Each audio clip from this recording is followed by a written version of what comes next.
Open and shut किए से। और बहुत जल्द चेक बाउंस अफराद की श्रेणी से बाहर हो सकता है। सरकार नेगोशिएबल इंस्ट्रूमेंट्स एक्ट में बदलाव करने पर विचार कर रही है। अब ऐसा सिस्टम तैयार किया जाएगा जिसमें चेक बाउंस के केस में मुकदमेबाजी के बजाय वसूली सुनिश्चित की जाए। डिटेल लेते हैं इस पर आलोक प्रियदर्शी से। आलोक, क्या हलचल है? क्या वसूली के लिए अब सिस्टम बनेगा? अगर आप चेक इशू करने जा रहे हैं तो ये सुनिश्चित जरूर कर लें कि आपके खाते में पर्याप्त रकम मौजूद हो, क्योंकि अगर चेक बाउंस या फिर डिसऑनर्ड हुआ तो आपको लेने के देने पड़ सकते हैं।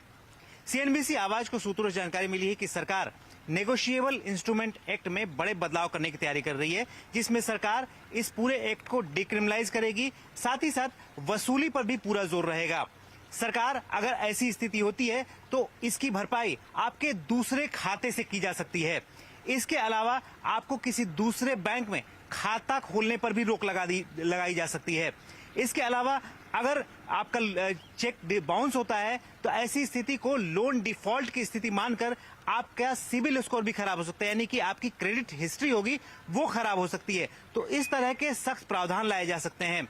इसके अलावा जो पीनल प्रोविजन है, जिसमें अभी तक चेक डिसऑनर्ड होने की स्थिति में 2 साल जेल का प्रावधान था, हालांकि इसको हटाए जाने पर चर्चा हो रही है और इस पूरे एक्ट को हटाकर इसको डिक्रिमिनलाइज किया जाएगा ताकि ईज ऑफ डूइंग बिजनेस को बढ़ावा दिया जा सके।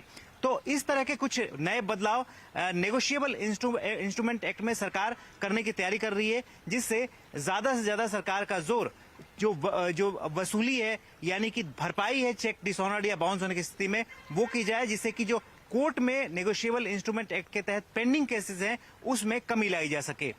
जी, बहुत शुक्रिया तमाम डिटेल्स के लिए आलोक आपका।